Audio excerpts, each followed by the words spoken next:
Hi అండి అందరికీ. ఈరోజు మన ఛానల్లో ఫ్రూట్ సాలెడ్ రెసిపీ అండి.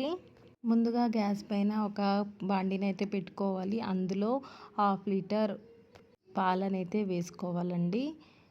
ఒక టీ గ్లాస్ అంత వాటర్ అయితే యాడ్ చేసుకోవాలి, చిక్కగా ఉంటుంది కాబట్టి. ఇప్పుడు కస్టర్డ్ పౌడర్ని మనము ఒక బౌల్లో పాలు పోసి ఇంకొక బౌల్లో కస్టర్డ్ పౌడర్ వేసి 4 టేబుల్ స్పూన్ తీసి పెట్టుకున్న పాలల్లో వేసుకొని లంప్స్ లేకుండా బాగా కలవబెట్టుకోవాలండి. అసలు ఎండలు ఫుల్ స్టార్ట్ అయిపోయాయండి. అందుకే బాగా కూలింగ్గా ఏమైనా తాగాలి అనిపిస్తుంది, అందుకే చేశాను. ఖచ్చితంగా ఎండల కాలం వస్తే ఏమన్నా లేకపోయినా మా ఇంట్లో అయితే ఫ్రూట్ సాలెడ్ ఖచ్చితంగా ఉంటుందండి. పిల్లలకి ఎక్కువ శాతం ఇలాంటివే పెడతాను. బయట దొరికే కన్నా ఇవే మంచివని ఇవే పెడతాను.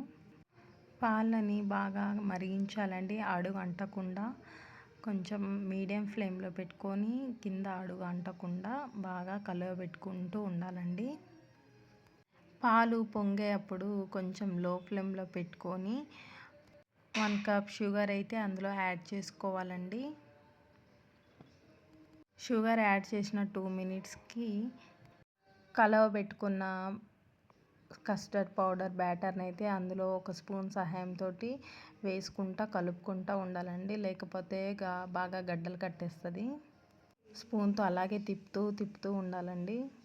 2 మినిట్స్ ఇలానే కలబెడుతుంటే చిక్కబడుతుందండి. అందులోనే యాలుక్కాయల పొడి వేసుకోవాలండి, అది ఆప్షనల్. కొంచెం చిక్కపడ్డాక గ్యాస్ ఆఫ్ చేసుకోవాలండి. గ్యాస్ ఆఫ్ చేసుకొని అది కంప్లీట్గా కూల్ కావాలండి, అది పక్కన పెట్టుకోవాలి. కంప్లీట్గా కూల్ అయ్యి పక్కన పెట్టుకోవాలి. తర్వాత ఫ్రూట్స్, మీ దగ్గర ఏమేమి ఫ్రూట్స్ ఉన్నాయి కదా అవన్నీ కట్ చేసుకొని వేసుకోవాలండి. యాపిల్, గ్రీన్ గ్రేప్స్, దానిమ్మకాయ విత్తనాలు, black grapes, banana, dry fruits optional అండి. అవన్నీ బాగా మిక్స్ చేసుకొని 1 అవర్ ఫ్రిడ్జ్లో పెట్టుకొని సర్వ్ చేసుకుంటే ఎంతో ఈజీగా ఫ్రూట్ సాలెడ్ అయితే మనకు రెడీ అయిపోయింది. ముందు పాలు మరిగించుకొని పక్కన పెట్టాం కదా, అవి కంప్లీట్గా కూల్ కావాలండి. తర్వాత మనము ఫ్రూట్స్ అనేవి వేసుకోవాలి. అలాగే వేస్తే ఫ్రూట్స్ అన్నీ బ్లాక్ కలర్ అయిపోతాయండి.